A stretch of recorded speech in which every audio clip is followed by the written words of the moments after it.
اس کے علاوہ نماز کے بعد کے جو اذکار ہیں اس کو پڑھا کریں، آیت الکرسی پڑھیں، اور جو تسبیح فاطمہ ہے 33 بار سبحان اللہ، 33 بار الحمدللہ، 34 بار اللہ اکبر، اس کو پڑھیں۔ اس میں آپ کا ایک ٹیسٹ بھی ہو جائے گا کہ مسجد سے بھاگنے کا دل کر رہا ہے یا کیا ہے، کیفیت کیا ہے۔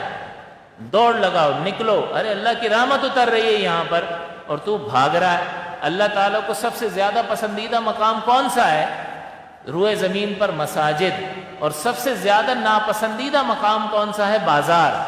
تو یہ کہاں بھاگ رہا ہے تو ذرا اس میں ٹیسٹ بھی ہو جاتا ہے۔ تو یہ ذکر و اذکار جو ہے ترک نہ کریں۔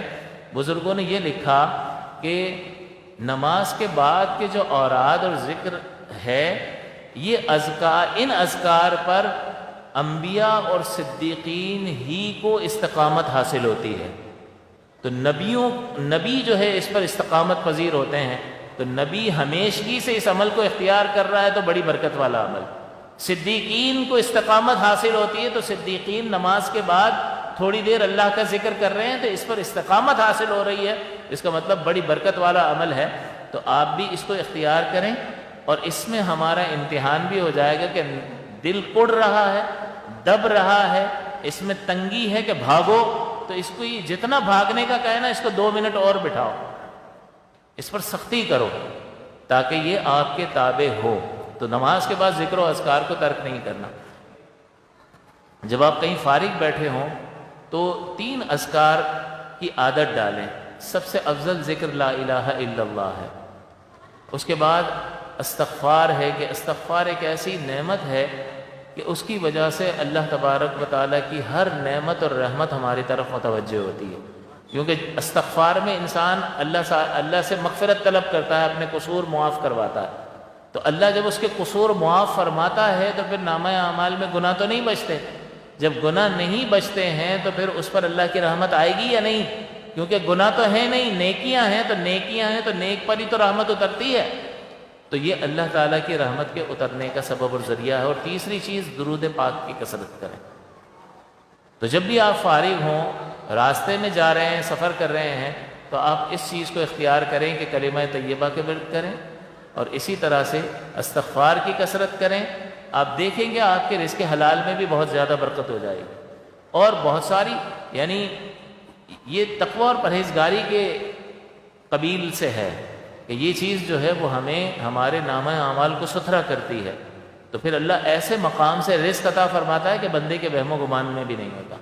تو اس لیے استغفار کی کثرت کریں، درود پاک کی کثرت کریں۔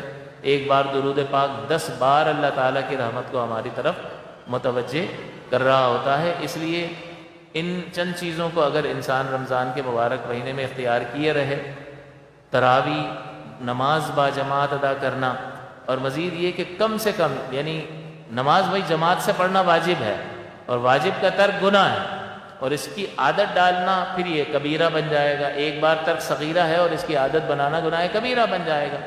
تو جماعت سے ہی اہتمام فرمائیں، لیکن کم سے کم اتنا ضرور ہو کہ فجر اور عشاء کی جماعت آپ کی نہیں جانی چاہیے، جانی نہیں چاہیے ویسے تو، کہ اس میں یہ برکت رکھی گئی ہے کہ جو شخص فجر اور عشاء کی نماز جماعت کے ساتھ ادا کر لیتا ہے تو پوری رات اس کی عبادت پہ لکھی جاتی ہے۔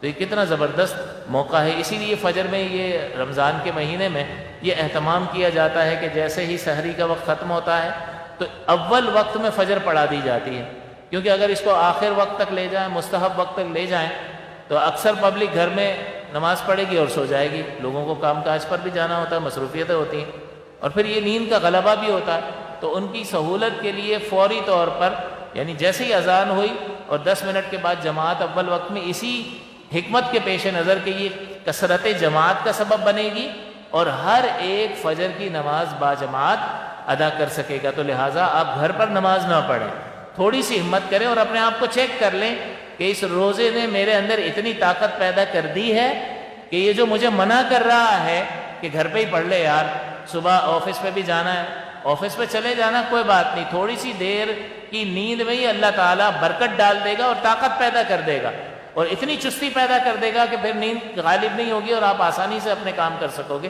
تو ذرا خود کو چیک کرو کہ اس روزے نے آپ میں اتنی طاقت پیدا کر دی ہے کہ آپ جماعت میں شریک ہو سکتے ہو